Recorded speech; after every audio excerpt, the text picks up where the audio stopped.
dun, dun, dun, dun, dun. We are live. Bow, bow, bow. Got it. Nailed it. That's obnoxious. Love it. You're Love it. obnoxious. What's up, friends? Nice to see you today. We're out here, beautiful Sunny Days Arena at the venue. We are at the venue, at Sunny Days Arena, at the venue to be exact. And Ryan Middleton's sitting right over there. It's the show before the show, not the show after the show or the show. It's the show before the show. Arguably the best show we got. This is going to be fun. I mean, this is going to be an interesting show for sure. Faux show. We got.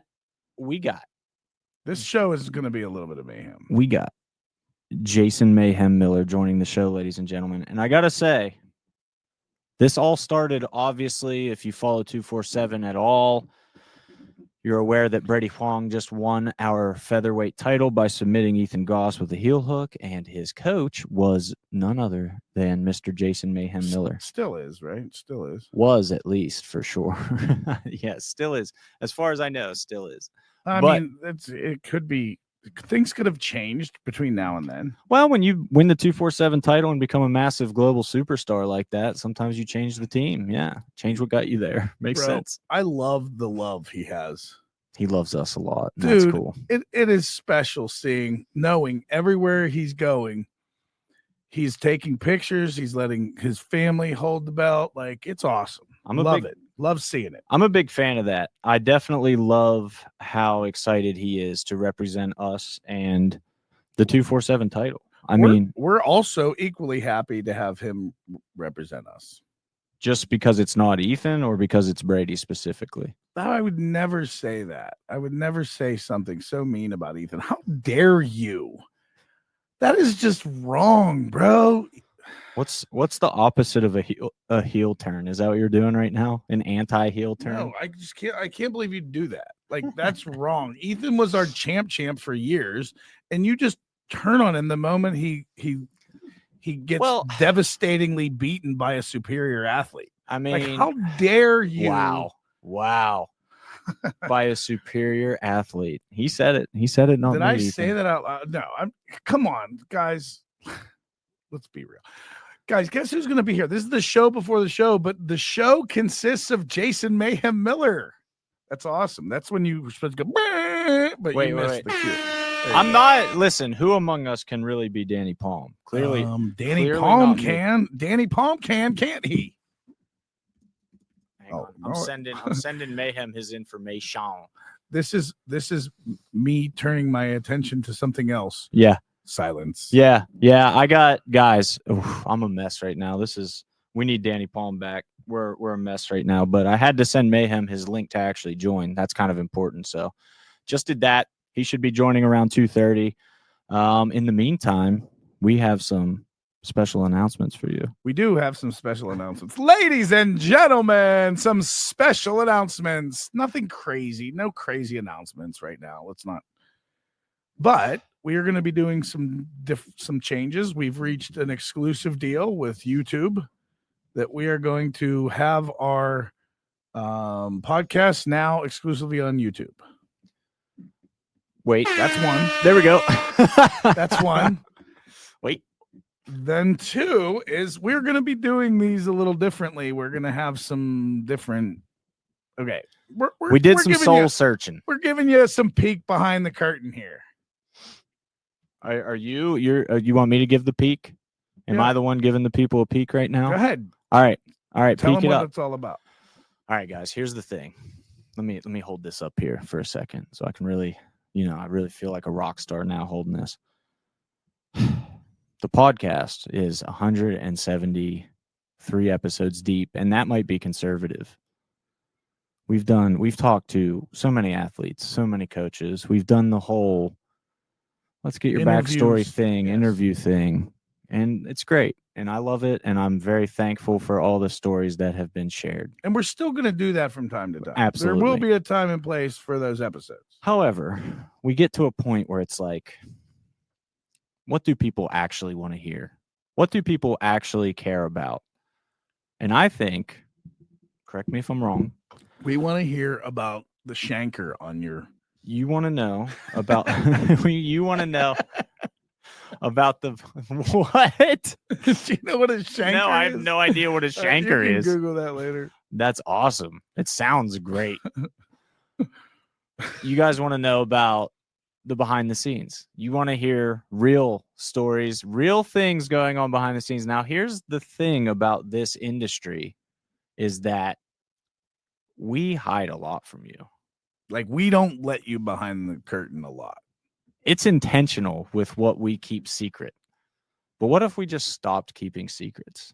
What would that podcast sound like? It would be pretty juicy. It would be so juicy. So I think we're just going to rip that Band-Aid. We're just going to go for it. And like, it's going to hold everybody more accountable, including us. You're going to hear us criticize ourselves a lot on this new. Probably more than anyone else. Or we will mainly criticize Danny Palm since he just joined. Yeah, well, I mean, that's a given. Like, Yeah, if anybody needs to get criticized, Danny Palm out there living the Palm life, you know. Bum, bum, bum, bum. Danny Palm, I'm a mess without you over here, dude. Cutting cameras, probably on the wrong person half the time. Don't know how to act. I can't multitask like this. This is wild. But yeah, I mean, it's still going to be called the 247 Combat Sports Podcast. We're still going to have show promotion. We're still going to have we're going to keep you up to date with fights we have coming up and where you can get tickets and all that good stuff. But I think we are collectively kind of thinking of how to really give you something that you can't get anywhere else. And we were talking about it this morning, and it's like everybody in the world has a podcast and they're just talking about their stuff, or they're interviewing people, or it's a format that you've seen before, and that's fine. And they have their place, and some people are extremely good at it, and that's great.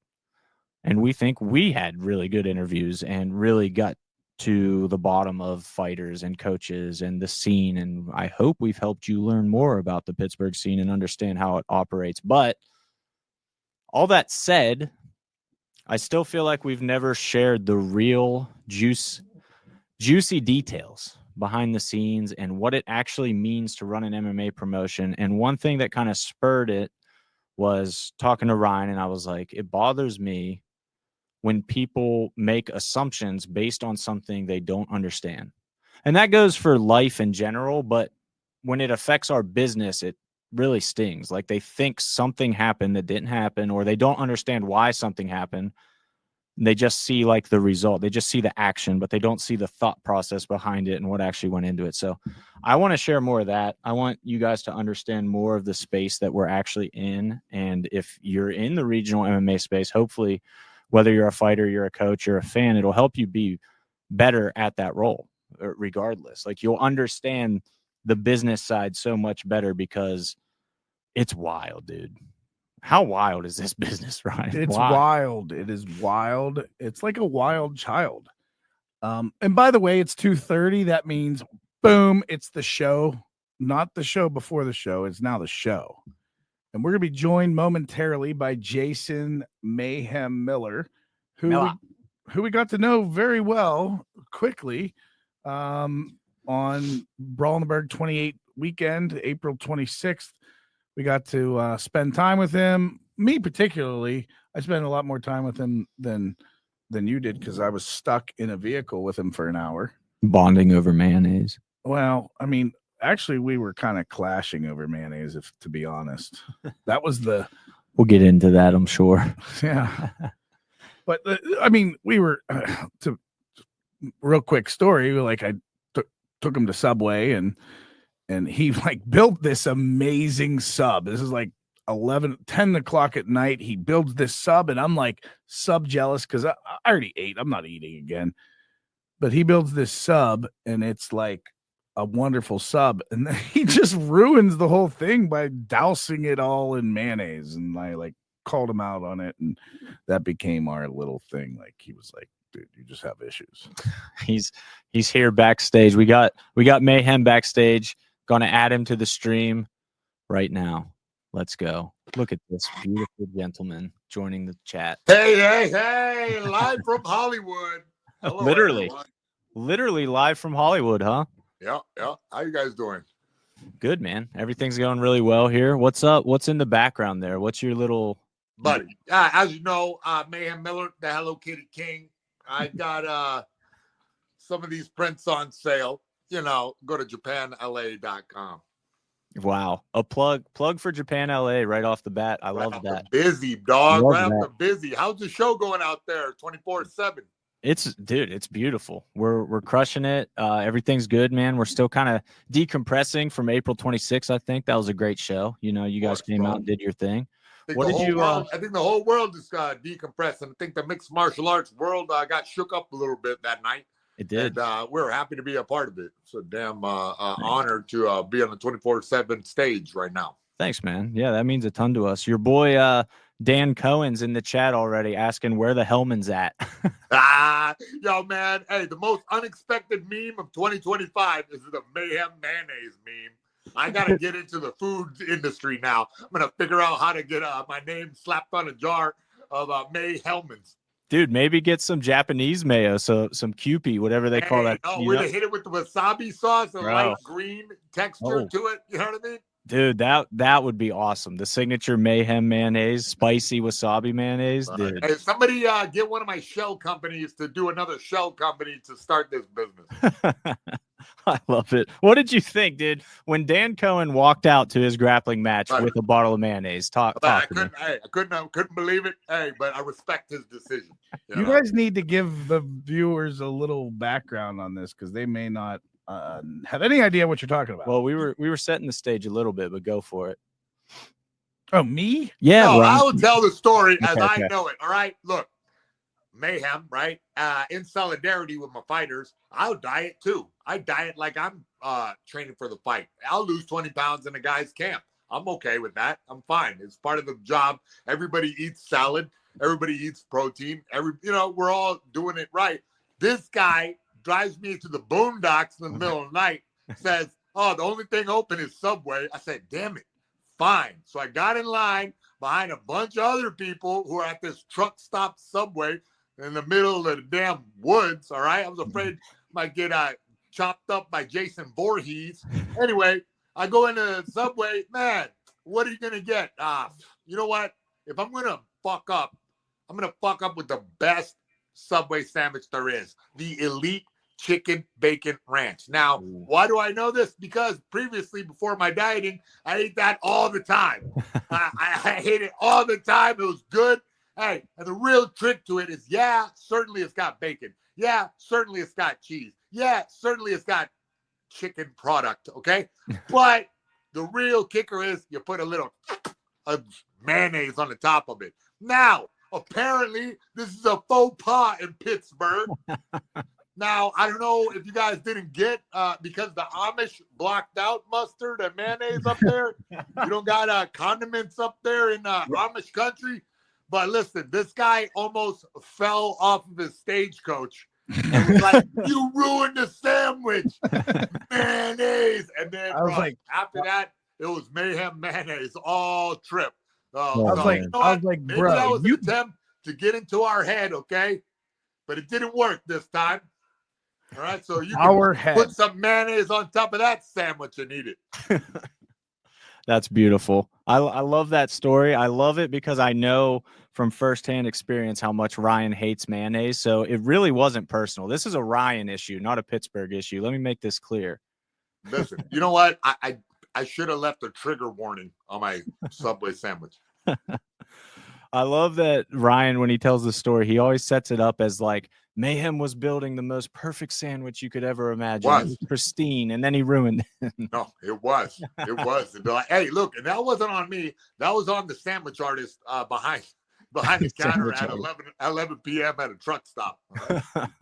We do have Nada 5150 in the chat saying the Amish forbade mayo as it's directly from the devil. Yo, man, Nada 5150 is night face, a fucking 135-pound assassin, and not in the way that Joe Rogan talks about, in the way that I talk about, when this guy is just a fucking slugger, a crowd pleaser.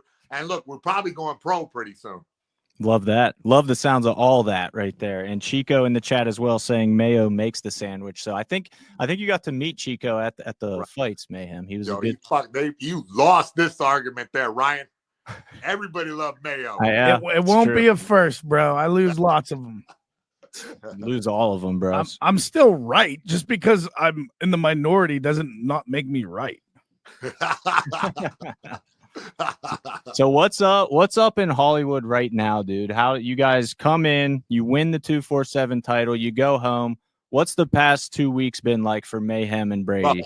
Well, Brady just got right back on the horse, was helping Nightface train. You know, it's a team effort in martial arts. It's a lonely endeavor where you're by yourself when the damn door closes, right?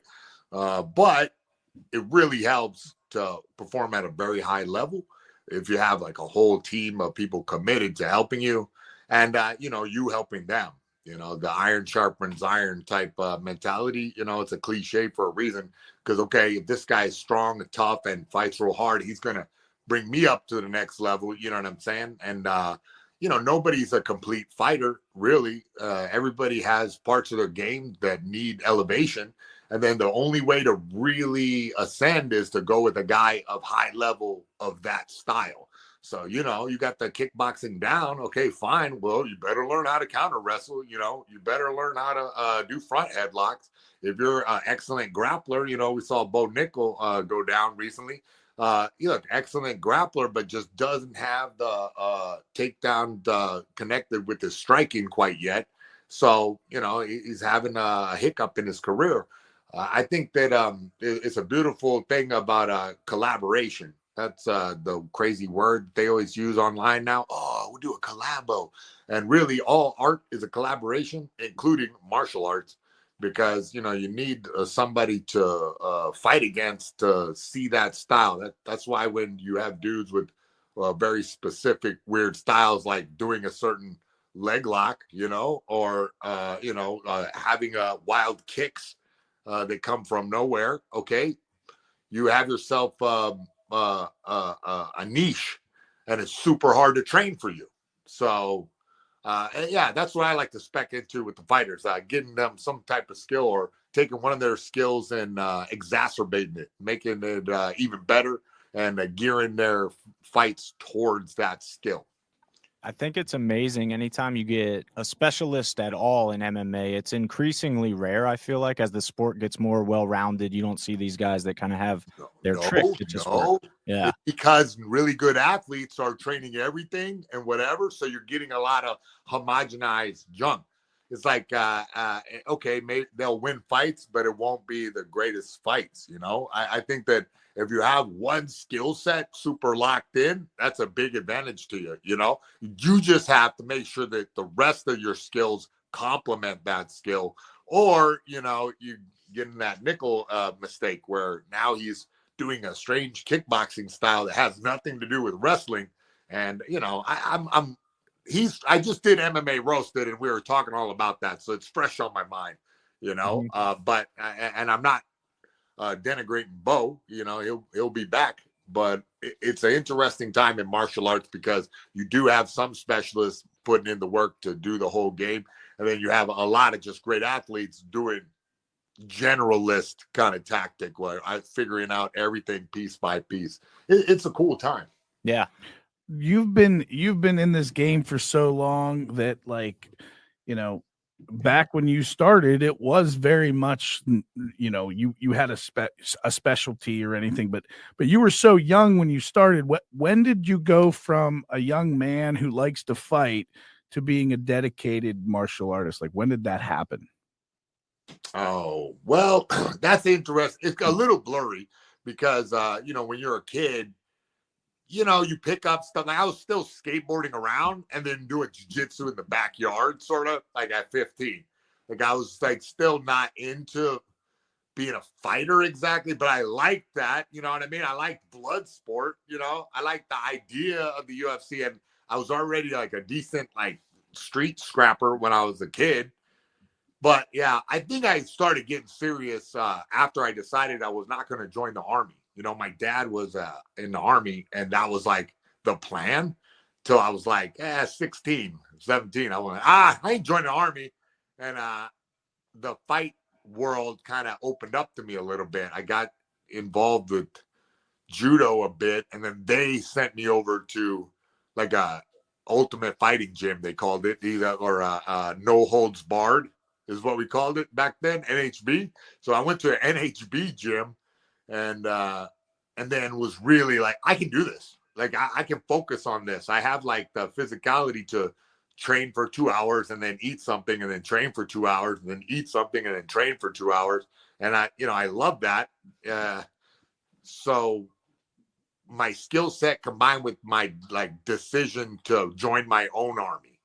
Like once I did that, I said, okay, I'm in my own army now. I'm going to go and, do my own thing. So 17. And then I fought my first fight, like instead of going to my prom. So I was committed. I was like committed. And by that time, and then I got after it, and I never really, I knew that I could always fall back on poverty. So, so reliable. I was not scared. You know what I mean? If you can live in a tent, if you can live on the shittiest conditions, just sleep right through it, then, I like was training my whole life for that. That's awesome. So you've like, when you look at your, your record and your history in martial arts, MMA, it's an impressive list. Some of them wins, some of them losses, but you fought some of the best. I fought everybody. I never fighters. turned down a fight. Contrary to any internet rumor, I never turned down a fight. And it's I know I had a kind of a crazy career because of that, and it's one of those things where I don't think I had the most perfect career. And that kind of benefits my guys a little bit because I got the benefit of going to all these championship camps. I was tough enough to hang with the top guys. So I got to go see Rampage's camp for a championship, Fabricio Verdum's camp for a championship. Like I saw how meal prep was done. I seen every job that's in a successful training camp up close and like listened how to do it and soaked everything up, and I still got my body enough to pad the guys real good and kickbox with everybody, at least once a week, and do MMA sparring still. And so it's great place as a coach to, be in that championship mindset and know all these methodologies and still have the wherewithal to be able to do it, and because I had 50 pro fights, but and some of them I came out smelling like a rose, and other ones, even ones I won, I was like a car wreck. It's serious business, mixed martial arts. I think that everybody should be very cautious going into it and take it very seriously. Is there a guy that you like either wanted to fight or just a name you wanted to compete against that you didn't get that opportunity? Melvin Manhoof. I was like, I'm gonna smash this guy. He's like the scariest kickboxer ever. You know what I mean? But like back in Japan back then, I was fired up. Like, yeah, bring him. And look, he might have fucking kicked my head off. You know what I mean? But like, remember like that was like, he was to me the scariest dude in the world. Like, and so I wanted to fight him. It never happened. I don't know.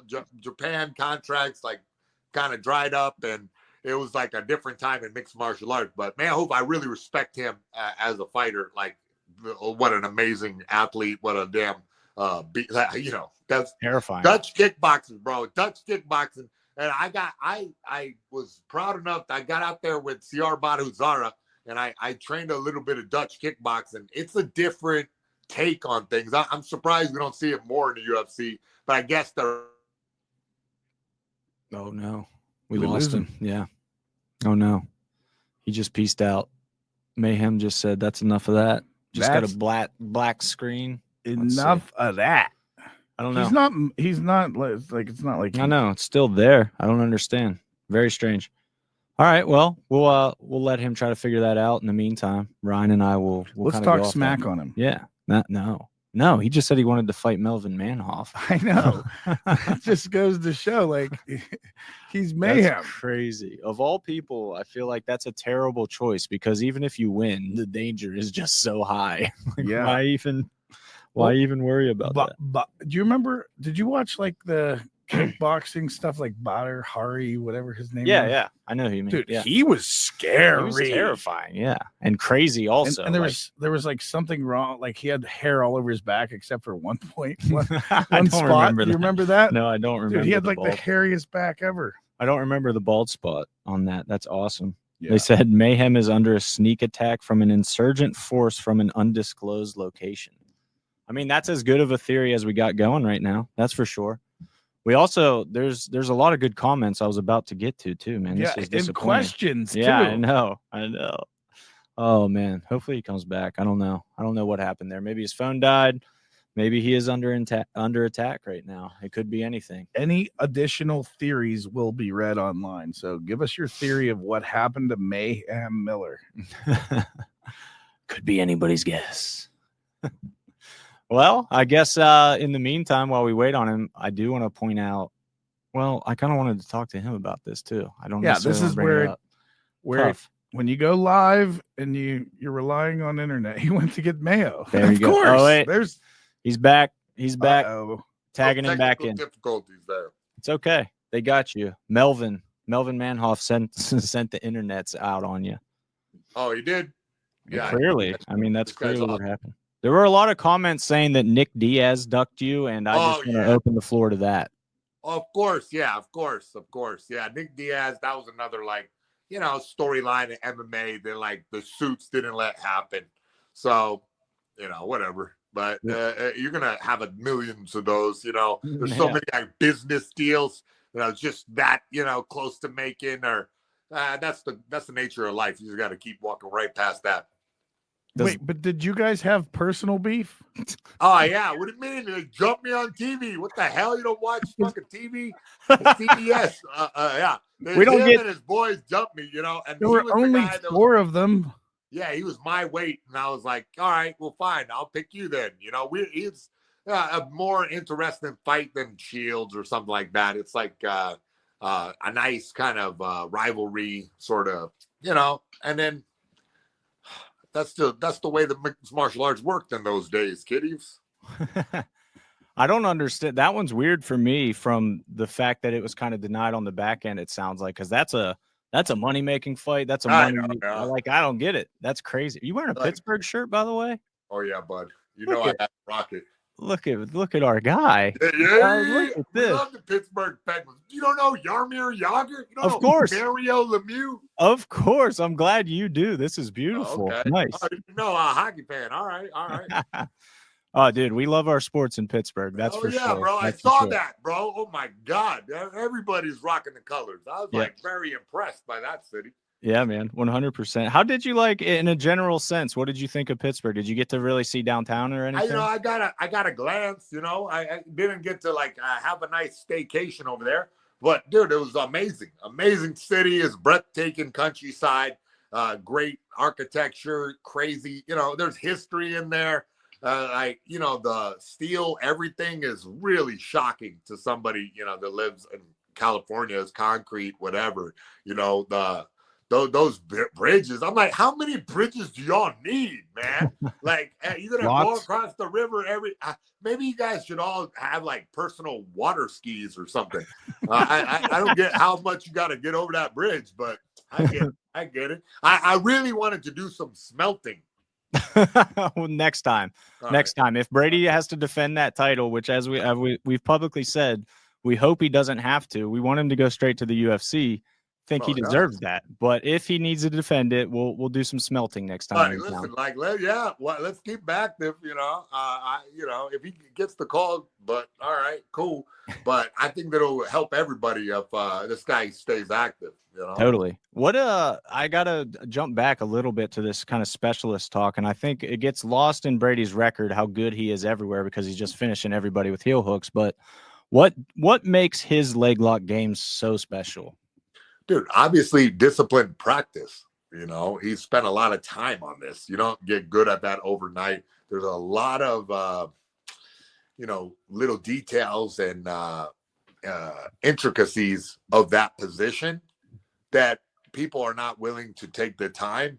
And there's a certain strength that needs to be developed to defend against that and also attack with that. There's a strange, like, sort of quad and hamstring, and there's a weird type of dexterity that has to be developed and practiced, or you let the lock go. Yeah. And he's got it. He's got setups to it and a feel for it that only comes with hours of practice. That 10,000 hour rule, holds true. Love that. We had a question I wanted to get right before you dropped out. We had Chico ask, did training with Josh Barnett early in your career help your overall grappling with his catch wrestling style and jiu-jitsu? Well, hell yeah, but in a weird way, because you don't run across that type of grappling too much. And really watching him train, as big as he was, as hard as he pushed, was inspirational. Like, you know what I mean? He like keeping the cardio up when he's like outweighed me by 100 pounds. You know what I'm saying? Like really putting effort, a crazy, like, I keep doing a cliche champions mindset sort of deal where he worked super hard at skills. And, look, we're going to talk jiu-jitsu versus catch wrestling. But guess what? I'm on jiu-jitsu side. I think it works the best, but I think that all grappling styles have a piece and a good, well-rounded guy's game. You know what I mean? So I definitely have done some of his catch wrestling moves that he showed me. 100% I've done them. 100% I've done. Do I go to him first thing? No, because I have a little bit different mentality. But if they're there, I take them, and they're crowd pleasers. Yeah, very fun, I think. And it's interesting, like you said, how all grappling styles are starting to mesh. This kind of modern jiu-jitsu game is a little different, I think, than even just 5 years ago. It looks very different. Look, buddy, if you really pay attention, it ebbs and flows every 2 to 3 years. You know what I mean? Mm-hmm. Like, one grappling season will be the era of, leg locks, and they're having a little comeback right now. Mm-hmm. And then, I don't know, it'll go back up to upper body submissions, or somebody does some weird inverted stuff for a while, and that gets hot. We're all memeing right now. Jiu-jitsu is just a body of memes. You're doing a different variation on same thing. Like, my redneck dad with the damn leg scissors. Okay. Oh, we call that a triangle now? Modified leg scissors on his head. Okay, we already had that move, but the Brazilians, they rebranded it, and sleeper hold. Yeah, sleeper hold. I mean, come on, I was doing that in 1981. That's awesome. Out the womb. We had another question, man. we're getting a ton of questions. I'm just going to keep tossing them your way. Your boy Dan Cohen, who walked out with the Mayo, said he would love to hear who Brady likes to learn from for his leg locks because his mechanics were super clean.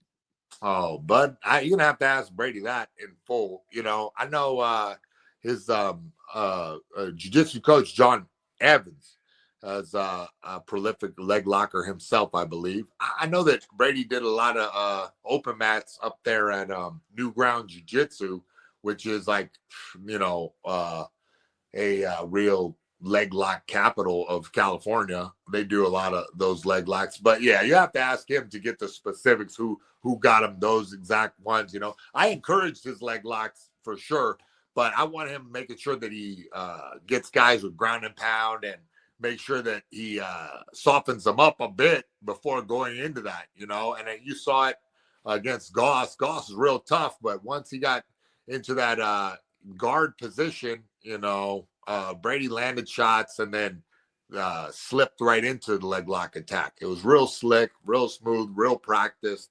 And it's beautiful to watch something that you've seen in the room get drilled, just come out like like a well choreographed dance.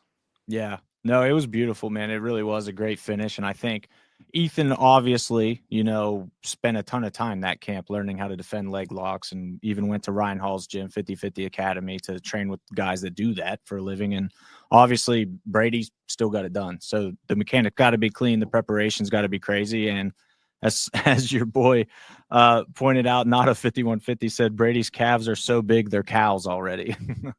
That's awesome. That's a great line. Farm in the shorts.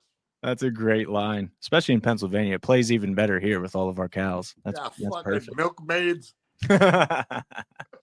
Dude, I got to jump back. We were right before your internet cut out earlier. We were talking about kind of your fight history, everybody you've competed against and everything. There's one, I think, when you look at your resume, fighting GSP, man. What was the experience like? So a lot of people consider him the best fighter of all time, or at least top 5 at a minimum. What was it like going against a guy like that? Buddy, listen, he was another guy I was trying to win against. You know what I mean? It was a weird thing. It's a unrelenting type dude that's beat you to the next pass. Like keep his rhythm up so that he stops you from getting into your rhythm. There's an artistry to George St. Pierre that. He's got all that praise for a good reason. I feel honored to be the first man to take him the distance. Nice. He's one of those guys. He's one of those guys that everybody knows that name anywhere in the world. So, being praised for that fight, which I did not win. I came up with a unanimous decision loss, and the response that I got going back to the gym, like, reinstilled my faith in myself as a fighter, because I was bummed, because you're bummed when you come up with the L, but the gym stopped rolling, which they would never do, to give me a standing O. And I was like, damn, okay. That was solid. Like, would I want to get the win? Of course. But the fact that I got the respect, for putting it all out there, putting it on the line, reinstilled my love, like, it reinvigorated me that day, and then I went on a run after that. Like, I think I beat up Robbie Lawler after that. I went on a good run. That loss sent me on a, after I iced my face for a little while, I got back in the training room and I really got after it, man. It was very motivating and sent me on a whirlwind. I went to Japan. I went, man, I had a great career, in part because of that loss. Well, and that win, or that loss rather, aged well, because like, that was still early in George's career and he was known to be good, but how good was he? Like, he wasn't Tom Brady good, like, known to be that good yet, but he was clearly in his prime and one of the best fighters ever, and proved that. Well, here's the thing, right? Is that those in the know, the people who are at the top, they were making sure that this guy was going to fight the right guys at the right time to maximize his, his power, like maximize his career, and it was smart. I believe it brought a lot of Canadian fans in, having such a great champion. He's so good and so strong and such a workhorse in the gym, according to everybody, that he was destined for that gold.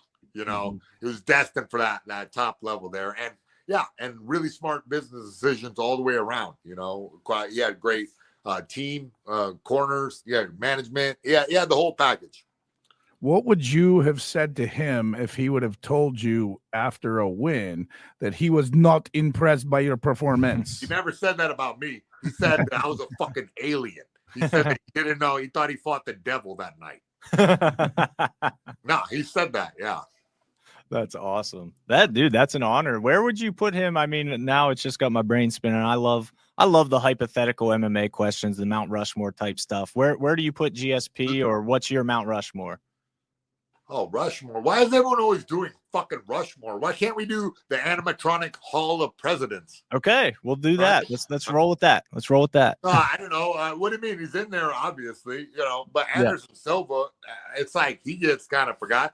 Rampage Jackson is like the fucking man. Like, I can't believe people don't I think because he's funny. He's like goofy and funny and was in the A-Team movie. So I think people don't realize that being the Pride champion and UFC champion is fucking like crazy, bro. It's amazing, especially in that era. You know, I can go on and on. Don Fry back in the day, you know, the smashing Takayama. It's just, I don't know, man. I'm a big fan. I'm a big fan of the sport in general. You know, nowadays, this Jack Maladalena, Jesus Christ, I can't say it. Bro, I had too much coffee or not enough. I'm not sure. But Jack Magadalena, right? I want to see how this fight goes this weekend. It's an interesting time because, dude, Muhammad is a damn beast, man.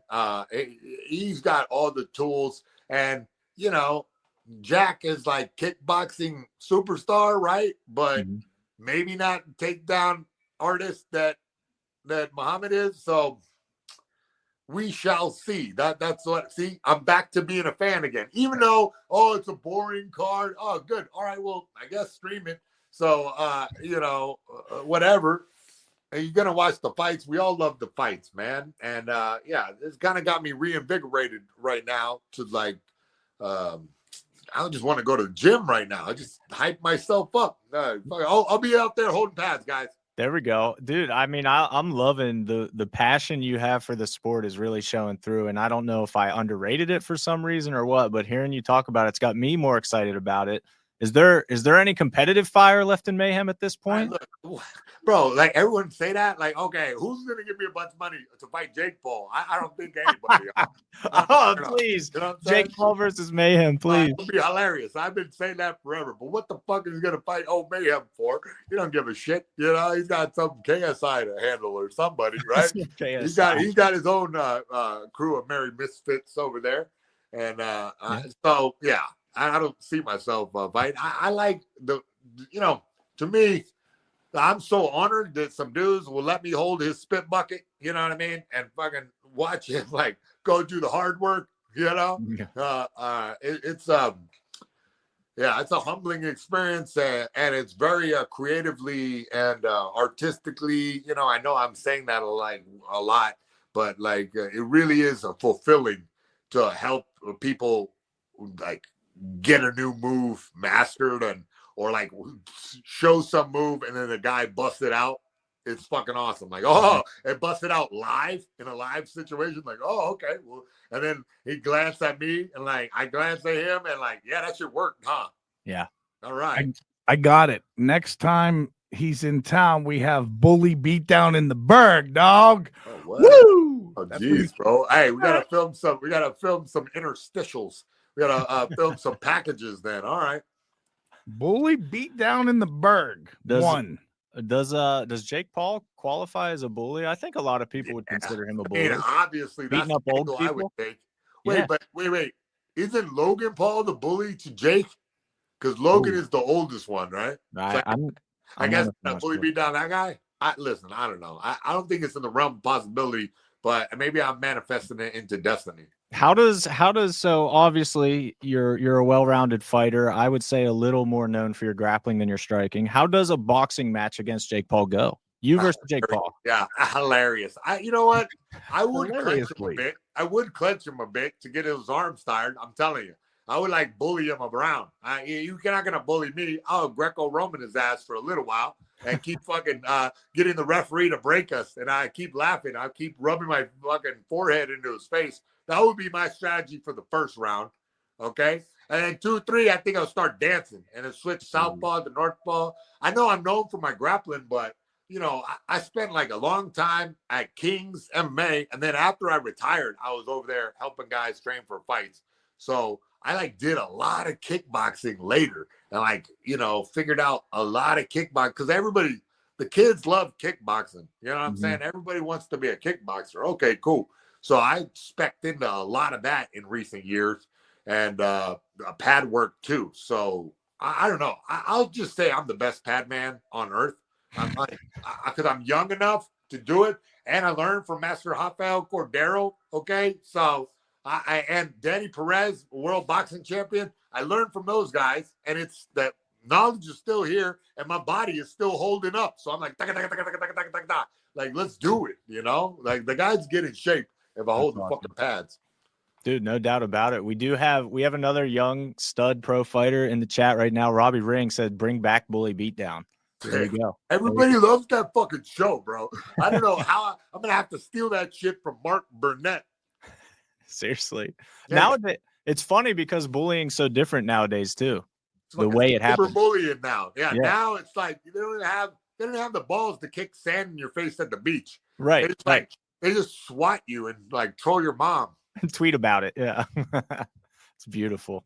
But yeah, man, that's an interesting. I mean, I would love to see you get the bag to box Jake Paul. I'm watching that. I'm into that. Look, I know, but not everybody knows Mayhem, so it's like a weird thing where I don't know. I'm gonna fucking go to the freeway overpass and like hang a flag that says "fuck you, Jake Paul." You know what I mean? How am I gonna get a payday like that? It's some bootleg ass "We'll fight for food" with a sign by the freeway. Fuck that, man. I'd rather work on what I'm working on than to beg Jake Paul for a fucking boxing match. True. I do think like getting back real quick. You mentioned in Kings, I did want to point out there if people remember they were super hot, probably 2016, 17-ish, like a super hot gym, but legendarily hard sparring there. So I wanted to ask you about that dynamic. How did you fit into that? How did that? I fucking fought everybody super hard. Bentley Silva all the time. Fabricio Verdum kicked me full speed in the fucking ribs if I put my hands down. One time he kneed me in the body so hard that I fucking cracked the rib and I ignored it and has finished the round. And later on, I was like, holy shit, this motherfucker, bro. I didn't know until they took an x-ray of my chest for a checkup, and they're like, "Oh, look, your ribs broke right here, and it looks like it healed up." And I was like, "Yeah, I remember that day." I just finished the training camp with a broken rib. I didn't even mind, and he won the fucking title against Cain Velasquez for that camp, so it was worth it. No, one of the best title performances of all time. He was bud. And right before, you don't know, bro. Right before the house they rented in Mexico. For the last 3 weeks or 4 weeks of training camp, bro, it got the carbon monoxide suddenly, and like they could have died, bro. Somebody woke up and was like, "What the hell?" and like fixed it. But before that, that's wow. I know. Maybe the carbon dioxide gave him superpowers like Spider-Man. Helped his cardio. Kane's cardio wasn't there that day. Mexico. Well, no, because I don't think that Cain prepared. Like, see, we did a training camp before they went to Mexico. Then they went to Mexico. I didn't go for that the last 3-4 weeks. They acclimated because it's you don't know, Mexico City is high altitude, right? And so at high altitude, I don't think Cain was quite prepared for that jump. On top of that, Fabricio's in sick shape. I'm not going to toot my own horn, but I was sparring partner all the time. I kept scrambling. I was pretty big too. I was like 220, 230 maybe. So I was scrambly Mayhem helping out Fabricio. It was a fun camp. That's awesome. Fabricio at that time, he's another, you mentioned kind of how people forgot about Anderson Silva's peak a little bit. I think Fabricio's peak is underrated big time. Yeah. I think, me, Matt Horwich, he had a bunch of American dudes help him in that camp, like I was saying earlier, the guy walks out there, fights by himself, but dude, he's fighting with a whole team of people behind him, that so many unsung heroes of the fight camps, they just go missing, you don't even know this guy. He doesn't make it into the photo. He doesn't, but the actuality is you need all those guys for a successful training camp. Yeah. That's a tale as old as time in MMA, man. What do you think about these guys that you hear it all the time? If he would fight like he does in the gym, he'd be a world champ. What do you think that dynamic is of guys who are just way better in the gym or vice versa? It's a lot of factors inside the competitive game, so many factors. You got to figure it out on your own as the athlete. And you got to have a good coaching staff, figure out the details to make you got to do the fight, but your coaching staff and everybody around you can do things to positively or negatively affect your performance. And I think that the more experience you have, getting to know, like Brady's fight went smooth as butter because instead of me reacting to what's going on, I already knew what we got to face here in the fight camp. Like even though I don't really know, this is the first time working with 24/7 with this fight, but I know the general things. Oh, the commission's going to be on our ass. I'm going to deal with them. I don't want the fighter stressed about this, that, or the other. I want him ready to sit down, wrap his hands, get a warm up, and go get the win. You know, you got to foresee all these problems before, so there's no problem. You know, being a coach manager kind of guy is this thing where you're constantly anxiety until the fight. Then you're like, good, we got here, we're done. We're done being anxious. Go win the fight. You know? Yeah. Yeah. You mentioned was our commission rude or something? What, did something happen? They were just a real commission, you know, serious business. And I respect the guys. But they were on my ass like, hey, you know, get the fighter to the arena, you know, God bless them. You know, I'm glad that they're there. They're important for our sport. I think I was surprised at weigh-ins how, and I don't know why, because you're such a pro, but how serious you, Brady, the whole team was when you showed up. You guys weren't necessarily in a talkative, happy mood at weigh-ins, but after the fight, you take pictures with everybody. You were the guy that I expected, but it was nice to see that switch of like all business and now we have fun. Look, I'm a fucking comedian. I am. All right. Like that. This is what it is. Like the internet is, if you're a funny guy, then they give you money. So thank God for that. I don't know how it's working, but I'm also a professional mixed martial arts coach, bud. And it's a very serious business. The consequences are very serious. Yeah. So, you know, of course, I'm going to put on my game face. I know everybody want to dap me up and like cuddle me before the weigh-in. I'm like, no, dude. No, this is serious business right now. This guy got to get on the scale. What if he doesn't? I'm going to have to like go from, what if he's a pound over? I have to go, hey, yeah, cool, man. Yeah. We're going to have nachos. Oh, shit. And then go into the sauna box suddenly. No, you know, it's serious business and I take it seriously. It's the only thing I really know how to do. Well, man, I know ahead of time we had so many people hit us up like, oh, I just want to meet me. I heard Mayhem's in town. And I was telling them all the same thing. Like, hey, I'll do what I can, but like if he wants to meet you, that's on him. Like, I'm honored that those guys say that. God bless you. You know what I mean? I hope that everyone could have a blessed career like mine, where people will dap you up and buy you chicken wings or a Diet Coke. You know, but the business is the business. And look, next time I'll come kicking with all the Pittsburgh people. You know what I mean? We'll have a whole thing of it. We'll play some recreational league hockey. There we go. We didn't have time to set that up because Hunter was ignoring you. No, that's good. Like I said, bro, hey, I'm a wild card. You know what I mean? You know, I'm not sure if we knew each other at all. And I believe that, you know, everyone builds trust through familiarity. So if you know me a little bit better, then you understand where I'm at in my life and what kind of businessman I am, you know? For sure. That was a big regret of mine. The backstory is like, I guess Mayhem texted Hunter and it was from a phone like that Hunter didn't have on his phone yet. So it was just like a random person going, "What's up?" or something like that. Oh, okay. See, my bad. Yeah. And so Hunter just ignored it, like thinking it was just like a random. And then later on, I forgot that I did change my number this year. Look, but you know, the internet is the internet. It's all a blur. I can't remember what Instagram versus text. What the hell's going on in the world? I know. And then see exactly what you just said was the other element of it. When Brady was signed to fight Ethan forever ago, whenever the injury delayed the fight, I had your number in my phone from then. So I had that number saved. So when this one popped up, never once did I think, well, this is Mayhem. But we're gonna get after it on the next show. You know, hopefully. Look, I don't know when your next show is and whether or not you're not alone. Brady will defend his belt at the next show. But dude, I'd be absolutely willing to bring other fighters out of different weight classes. I feel like Pittsburgh the area has high level fighters that should definitely be like showcased, you know.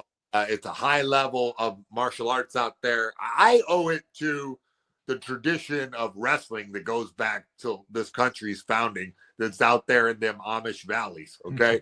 So everybody's a tough ass fighter out there. And you know, I think the California level is a bit higher, but I'm biased. You know what I mean? That's my hometown. But let's see. We will see over the coming months who is the toughest fighter in America. Oh man, I love that. America. Love that. You got a lot of Western PA wrestling fans amped up with that statement, Mayhem. Yeah, true. It's true. I respect it very much. Yeah. Yeah. We got a really fun comment I want to highlight here. This one takes me back, dude. Ron Rudolph said, loved your contributions to Fight Magazine back forever ago. Oh yeah. Love it.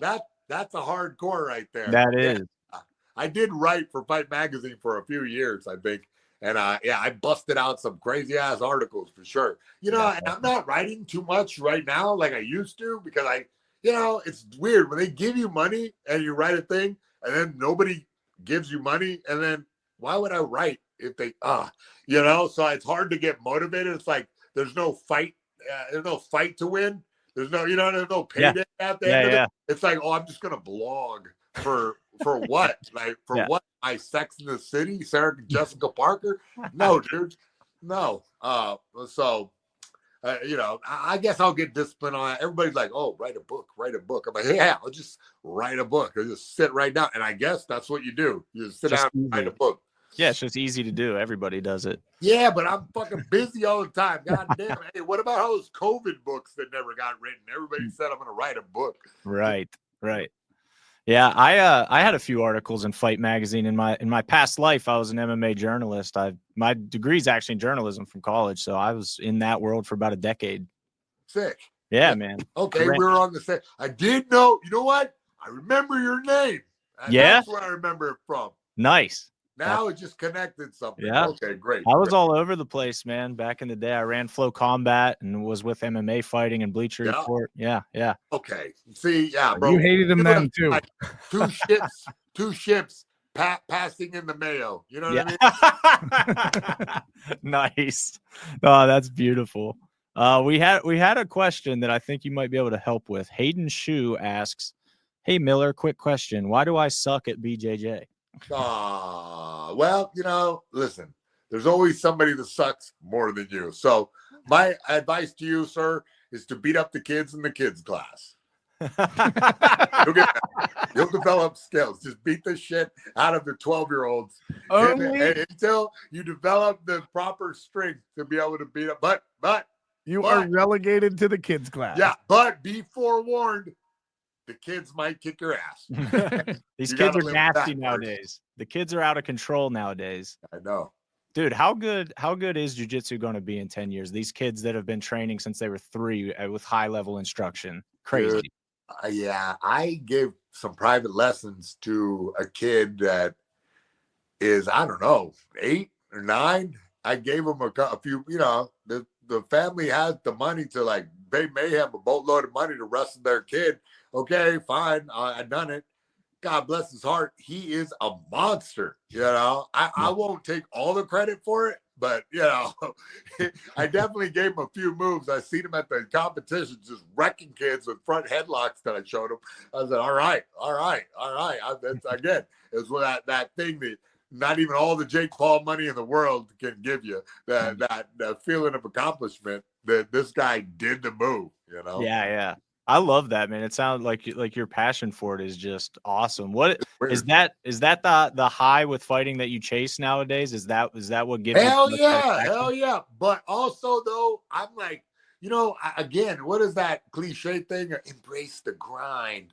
But I love that. I love that I get to fight my friends every day. You know, I wake up but then I get to go and yell on a podcast, you know, and look, I'm not like Joe Rogan balling out of control guy or anything like that. But sometimes I make money and like, I get to teach the guys at a seminar. I get to hand down that knowledge that I worked so hard for. And, you know, the respect of my peers and the high fives from my bros. and punching my friend in the face and getting punched back a little bit. There's nothing that I love more than the smell of a battleground in the morning.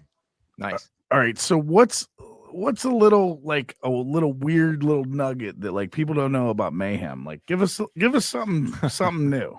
A nugget? I mean, what are you, a nugget about? They don't. You want me to come out to you like Barbara Walters right now? Yes. Yes. We want a tear jerking moment. No, I'm a deeply closeted gay man. Well, tell us something we don't know. Okay, I'm a deeply closeted gay. But listen, I was in the car with you alone for an hour, bro. I know, bro, and you're missing all the signs. I had my hand on your thigh. Dude, you were holding up the sign, bro. I read it. Nah, get out of here with all that. But no, I don't know, bro. Listen, I'm an artful. Look, you probably don't know this about me, but I really love Pom Pom Purim. Okay, I don't know what that is. Hey, bro, he's Steelers colors, baby. Yeah, black and yellow, black and yellow. And then don't forget, he's got a charm point. He's got a butthole. Yeah, Nice. you can get that at japanla.com. Stuffed animals with buttholes. Yeah, Tell- bud. That's tell- awesome. Tell us about japanla.com. Tell us all about that. Oh, okay. Well, yeah, I invested in a company and it blew up. Okay. It's called japanla.com. I sell Hello Kitty. I sell Domican. I sell Cinema Roll. I sell My Melody. You don't know who they are, but your daughter does. And it's a fantastic place. I'm building a studio there shortly. It's a fantastic place. I will be getting all the podcast equipment shortly, but in the meantime, we got these delightful things for you to look at. That's awesome. Do we need a Japan PGH store? We need a All right. biscuit division, bro. Buddy, I'm into it. I will drive. Hey, I think it will work there, bud. I went to that main drag strip and I said, wow. I was looking at empty real estate over there. I think it might be able to pop off of it. And I didn't see much competitors over there. No, not much of that. That's for sure. And I think real estate's probably a little cheaper here than LA, just a guess. Probably. It's all made out of steel. We have like 3 more comments saying bring back Bully Beatdown, by the way. I'm not going to show them up, just so you know. People want it. The people are demanding it. That's sick. I know. That was a funny ass show. Dude. Okay, I got to add now. We got you. We're talking about Bully Beatdown. What was going through your head? I'll never forget the episode where the bully actually knocked down the fighter. Oh, I was like, there's no way, bro. I thought it was pretty awesome. I was like, all right. Yeah, like, perfect. It's about time that one of these bullies showed up, and showed out, and he did, but then he got his freaking head kicked off. Yeah, which kudos to you guys. I think you still paid the bully, right? Because head kicks were illegal or something. Is that how that worked? He denied the money. He was a hockey player and was like, nah, that was a clean knockout. Fair Wow. Yeah. That's respect. That's awesome, man. That's awesome. I didn't know that aspect of it. That's great. Yeah, hell yeah.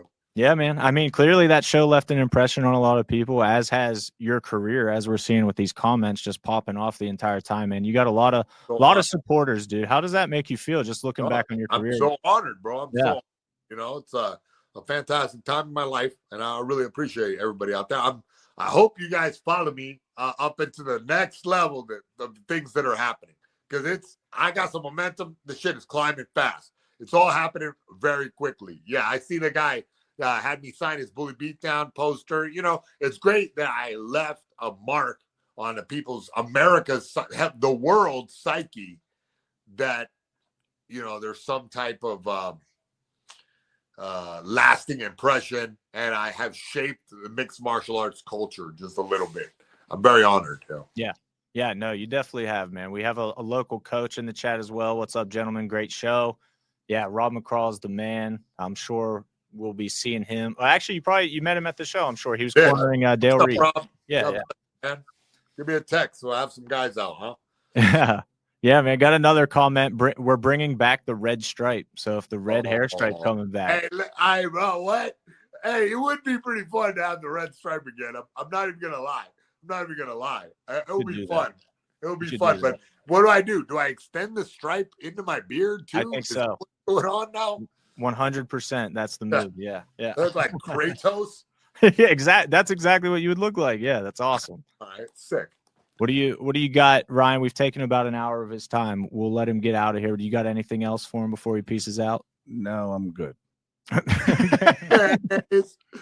Hey, look, in LA, we don't say mayonnaise, bro. We go mustard.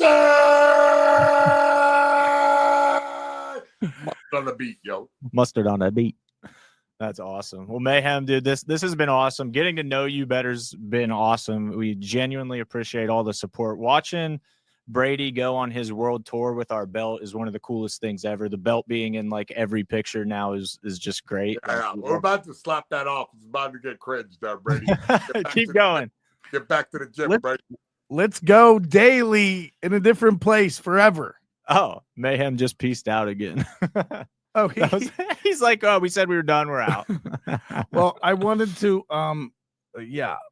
So we wanted to tell stick around because we're going to talk more post Mayhem anyway.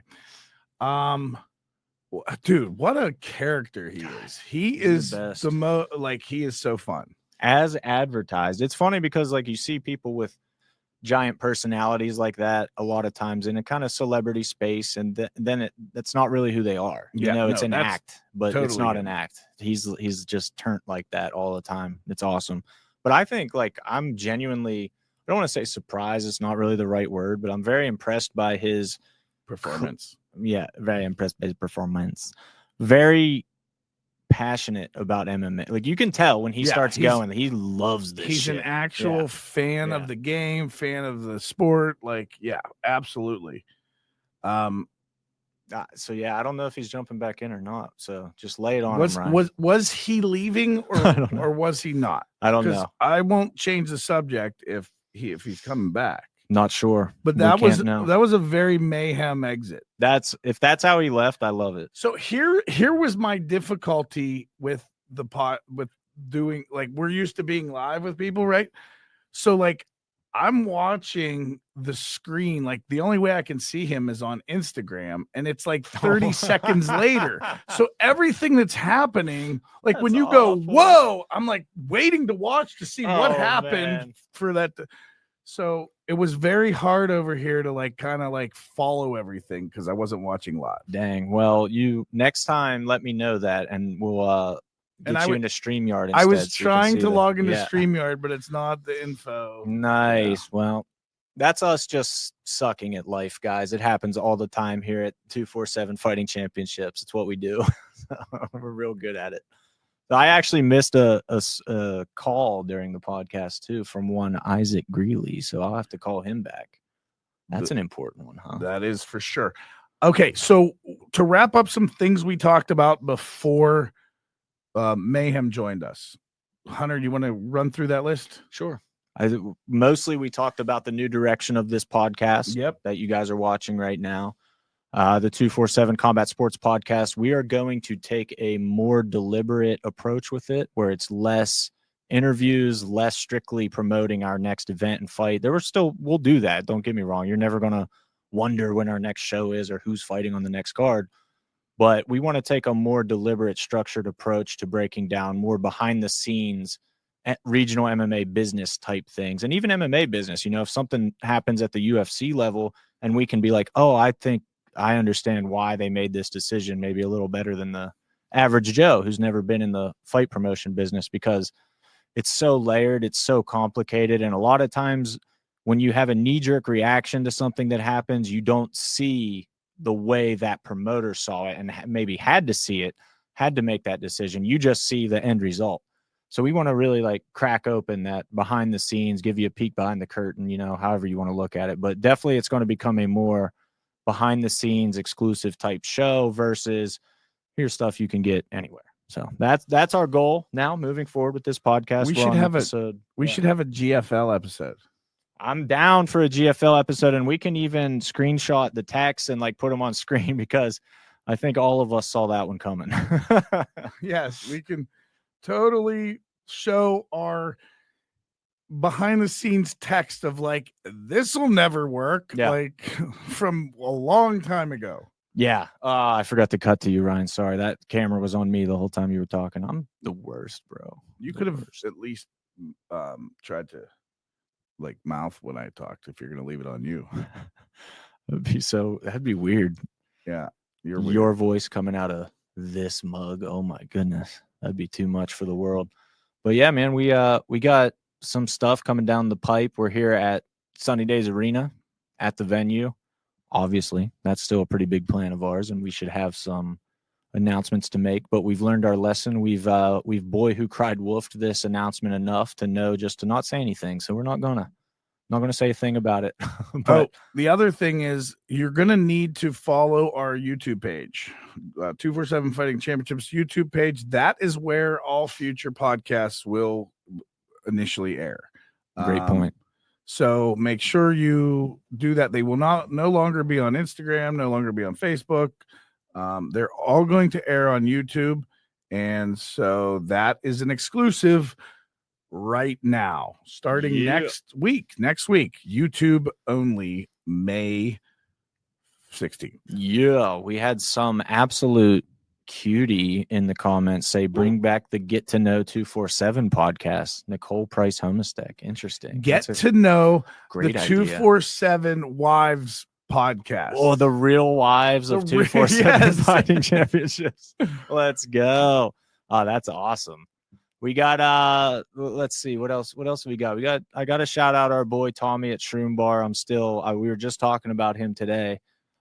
Super impressed with this young man. If you guys are not on the Shroom Bar bandwagon yet, you need to do that. No joke. They're delicious. They're awesome. Yeah. They're really fantastic guys. Order them shites. He is really expanding. I've seen him getting in the hands of a lot of UFC fighters now. I see them all over the place, and he's just tearing it up. And these things, they're good. It's 12 grams of protein plus 4 mushroom adaptogens per bar. Super healthy for you. I mean, we eat them all the time. We genuinely eat them all the time, and so love good. It. Yeah, so good. So do that. Eatshroombar.com for those. We got what else? What else we got coming? Oh, do we have a promo code? Yeah, so I didn't know that until he said that during the intermission. He said, I made you guys a promo code 247 that saves 15%, 20%. I forget what he said. Yeah, gives you a discount nonetheless. Slap that promo code. I'm glad you said that. Or if you are already friends with a fighter who is one of the sponsored fighters, put their promo code in. That way they can track the effects and you get to save 15%. I think you can save 15% even if you just log into use the promo code, the proper promo codes, so that he knows who's selling them. Our fighters and those, whoever can get credited for that. Big facts. So yeah, man, that was an awesome episode. I knew Mayhem was going to be great, but I just appreciate him being so open and he's so great storyteller. He's so upbeat, like he's just a really. I mean, he's been through a lot. Like he's been through. Like if you just take a look at his history, he's been through a lot. He's had a lot of ups and downs in his life and his career, and it's just nice to see him. Get through all that and come out on the other end and be really still passionate about this sport that like has given him highs and lows and the notoriety that's given him highs and lows, and to come back on the other side and be investing into the younger fighters and to have a passion and a pride in that. It's a hard transition. I always tell people like one of the toughest transitions for a fighter is transitioning from competing and doing that to not doing that. And sometimes it just means walking away from the sport. And sometimes that means becoming a coach and investing in others. And that is very, very, very difficult. And so when guys do it, guys like Mayhem and guys, locally here, it's huge, and watching that transition is awesome for us to be able to see as well. Guys like Mike Wilkins, for instance. No, that's a great point, and that's something that we tell all of our fighters, including debut amateurs. We try to reinforce to them, enjoy this ride. It is a short ride. No matter how good of a career you're going to have, it's a short ride, even for the best of the best. And you got to embrace it along the way, because when the memories are gone, they're gone, man. There's a point where you can't do it anymore. The body, Father Time's undefeated, as they say. There's so many people that like had an MMA career, and maybe most of it was in Pittsburgh, and they were always kind of looking ahead at like getting to the bigger stage and not enjoying it while it was happening. And I think there's some regret for that, like not enjoying the moment while it's happening. And that's what we want people to embrace. Man, we got a sad comment now. Our boy Nico from India said, my B-day was yesterday. I need that Mayhem shout out. Have a blessed weekend. And Mayhem left the stream unexpectedly like 5 minutes ago, dude. If he jumps back on in the next minute or two, because we're about to wrap this up, I'll get him to shout you out. But I'm sorry. For now, it's a missed opportunity. Right, well, I'll get him to send me a video text, and I'll there we go. There we go. We'll post it somewhere. Make it up to him somehow. Yeah, Nico, a very devout follower of the podcast. So it's always good to see you here, brother. Thanks for popping in. And thank you to everybody for popping in, man. That was a really engaging chat. We appreciate all the comments and all the feedback and the questions for Mayhem, obviously. A lot of the questions I was personally curious about too. So I appreciate you guys asking them and getting him to expand on some of that. But yeah, for now, I think we're going to wrap this thing up. I am sweating like crazy, dude. This studio is so hot. I'm not. You're really? Wearing a hoodie. It's my coat. Yeah, it's these well-made 247 soft shells that are so warm and durable and well-made, and all the things that you would say about merchandise. Yeah. It is. Yeah, dude, honestly, this thing's awesome. They It are is really awesome. well made. It's not just me being a salesperson, but yeah, appreciate you guys coming in. Mayhem, absolutely the man. We'll have a replay of this podcast up very shortly. And as Ryan said, next week, the first episode of the new look serious, maybe even not that serious, but just behind the scenes, more focused 247 Combat Sports podcast. I don't know what the topic of the next week is going to be. We're going to talk about that. But listen, if you guys have like things you want to know, we'll probably have an Ask Us Anything episode, things like that. Like, throw us out ideas. If you're like, hey, whatever happened in this instance, or you guys talked about this, like, yeah, we'll share those things. Yeah, there are obviously some things on the business side that we won't blatantly say. Like, there's some things that in our best interest to have from a business perspective to ourselves, but for the most part, I think I'm a little tired, honestly, of like keeping secrets and like protecting things and hiding things and things like that. And it's just like, why? The whole scene's going to be better if everybody understands things better. So let's just throw it out. Let's educate people. Let's get you guys to really understand how this works and why it works the way it does and why we do things the way we do. And I think that's going to literally make everybody better on every level. Okay. Going to be changing some cameras there. All right, ladies and gentlemen, that was the Mayhem Miller episode, and next week we are going to be back with a whole new look. We'll see you then. Peace.